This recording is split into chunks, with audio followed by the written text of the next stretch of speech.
Wahai para kaum muslimin, sadarilah bahwa cacian, kritikan di muka umum dan makian kita terhadap penguasa sungguh hanya akan memperburuk keadaan. Apakah Allah Subhanahu wa ta'ala akan merubah keadaan penguasa apabila kita mencaci-caci mereka? Atau sebaliknya, apabila kita bersabar, mendoakan kebaikan bagi mereka, bukankah ada kemungkinan Allah akan memperbaiki mereka? Lalu mengapa kita memilih jalan untuk mencaci makinya? Apabila kita mencaci maki penguasa, apakah pahala yang kita dapatkan atau dosa? Sebaliknya, apabila kita mendoakan kebaikan bagi penguasa, pahala yang kita dapatkan atau dosa? Maka seorang yang berakal sehat tidak akan memilih jalan untuk mencaci maki penguasa yang ada. Apakah seorang mukmin akan mencaci dan memaki apa yang Allah takdirkan atasnya ketika tidak sesuai dengan seleranya? Maka ikhwani rahimakumullah, dengan ini, di hari kemenangan ini, di hari fitrah ini, kami tegaskan bahwa kami ahlu sunnah berlepas diri dari mereka yang turun ke jalan dan mencaci memaki para penguasa dengan menyerukan takbir. Seraya menyerukan takbir, mereka mencaci dan memaki para penguasa. Tuhan mana yang mereka besarkan dengan takbir mereka? Dikarenakan sungguh Allah melarang tindakan mereka. Kami berlepas diri dan mengingkari mereka yang turun ke jalan mengaku membela Al-Quran, namun dengan itu mereka menggunakan kata-kata kotor, menjijikkan, dilemparkannya kepada para penguasa. Al-Quran yang mana yang mereka maksud, mereka bela? Jelas larangan di dalam Al-Quran. Perintah Allah Subhanahu wa ta'ala kepada Fir'aun, kepada Musa dan Harun alaihissalam, idhaba ila Fir'aun, pergilah kalian berdua, hampiri Fir'aun, penguasa yang ada pada kalian, hampiri. Wa qula lahu qawlan layyina, katakanlah oleh kalian berdua kepada Fir'aun kata-kata yang lembut, la'allahu yatadzakkar aw yakhsha, siapa tahu dengan itu dia menjadi insaf dan takut pada Allah. Apakah penguasa kita lebih buruk dari Fir'aun? Sehingga tak lagi kita menghampirinya dengan adab, namun dari jalanan dan mimbar kita memakinya.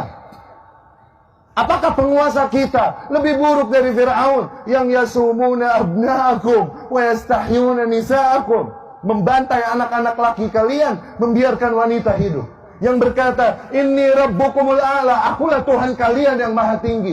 Apakah penguasa kita lebih rusak dari Fir'aun sehingga tidak lagi kata-kata lembut yang kita gunakan untuk menegurnya, tapi kata-kata kotor, makian, cacian kepadanya? Kami berlepas diri dari kaum yang melempari para aparat dengan batu dan panahan. Dengan itu seraya mereka bersalawat kepada Nabi Sallallahu Alaihi Wasallam. Nabi mana yang mereka sanjung dengan salawat mereka? Sesungguhnya Nabi Sallallahu Alaihi Wasallam melarang tindakan demikian. Nabi bersabda, "Man arada an yansaha lis-sultan," barang siapa yang hendak membawakan nasihatnya kepada penguasa, falyakhudh biyadi, maka agar dia ambil tangannya, wa yakhlu bih, dan berdua-dua dengannya. Fa in qabila minhu fadha, apabila penguasa tersebut menerima nasihatnya, maka alhamdulillah. Wa illa, namun apabila penguasa tersebut tidak menerima nasihatnya, faqad adda alladhi ma alaih, maka ia telah menunaikan kewajibannya. Dia tidak memiliki hak memaksa kepada para penguasa dengan adab dan baik. Seraya bersalawatan, mereka lakukan keburukan, kerusakan di muka bumi itu. Seraya bersalawat atas nama Nabi Muhammad SAW. Nabi yang mana yang mereka maksudkan dengan salawat mereka itu? Orang-orang mati di antara mereka, mereka sebut dan mereka syiarkan dengan nama mati syahid. Dikarenakan tindakan yang mereka lakukan katanya adalah jihad fisabilillah. Sungguh para aparat yang berjihad menghalau kalian yang hendak membuat pintu kerusakan dan fitnah pada umat. Aparat yang berjihad, bukan mereka. Adapun yang mati di antara mereka, sebagaimana Rasul katakan, man mata walaysa ala unuqihi bai'ah. Di sabda lain Rasul sallallahu alaihi wasallam bersabda, man kharaja min at-ta'ah, barang siapa yang membangkang kepada penguasa, kalaupun hanya sejengkal, summa mat, kemudian dia mati dalam keadaan itu, mata mitah jahiliyah, dia mati dalam keadaan bangkai jahiliyah. Syahid apa yang mereka maksudkan? Nabi mana yang mereka jadikan tuntunan untuk tindakan mereka? Di mana mereka dari anjuran Allah dan Rasulnya ini sallallahu alaihi wasallam? Ikhwati rahimakumullah, demi Allah banyak nilai yang ingin kami sampaikan. Namun dikarenakan terbatasnya waktu, kondisi, maka kami cukupkan sekian. Terakhir kami pesankan sebuah pertanyaan. Tanyakan ini pada diri kalian masing-masing. Tanyakan ini pada lubuk hati kalian yang paling dalam dan nurani kalian. Apakah kebencianmu, kekecewaanmu kepada para penguasa yang ada padamu adalah alasan yang cukup bagimu untuk merusak keamanan dan menghancurkan persatuan negeri ini?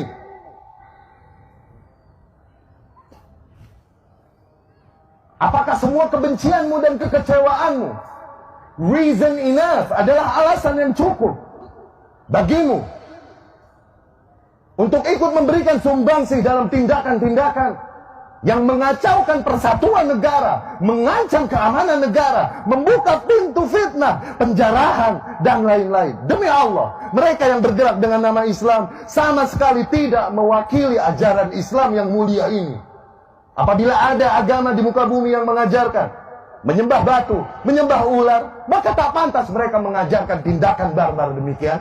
Apalah lagi agama Islam yang mengajarkan untuk mengesahkan Allah Subhanahu wa taala tauhid, mengajarkan kita untuk mengikuti contoh semulia-mulianya Nabi, semulia-mulianya manusia, Nabi Muhammad sallallahu alaihi wasallam. Fa inna lil haqqi mararah na'lamuha. Sesungguhnya pada hak terdapat rasa pahit dan konsekuensi yang pahit yang kami ketahui. Namun hak tetaplah hak yang harus disampaikan. Sebagaimana Rasul sallallahu alaihi wasallam katakan, "Qulil haqqa walau kan murran." Katakanlah yang hak, kalaupun hal tersebut pahit. Pahit dikarenakan bertentangan dengan selera umumnya manusia. Pahit dikarenakan resiko yang pahit bagi orang-orang yang menyampaikannya. Tapi itu hak yang harus disampaikan. Dengan itu kami memohon pertolongan kepada Allah Subhanahu wa taala untuk menyampaikan kebenaran ini. Semoga dengan itu kami termasuk ke dalam taifah mansurah yang disabdakan oleh Rasulullah sallallahu alaihi wasallam, la tazalu taifatun min ummati 'alal haqqi zahirin. Akan senantiasa ada satu kelompok di antara umatku yang senantiasa mereka menegaskan yang hak, la yadurruhum man khadalahum wala man khalafahum. Mereka tak gentar menghadapi orang-orang yang mengkhianati mereka dari golongan kaum muslimin. Dan juga tak gentar menghadapi orang-orang yang menentang mereka dari golongan kafir. Bismillahirrahmanirrahim.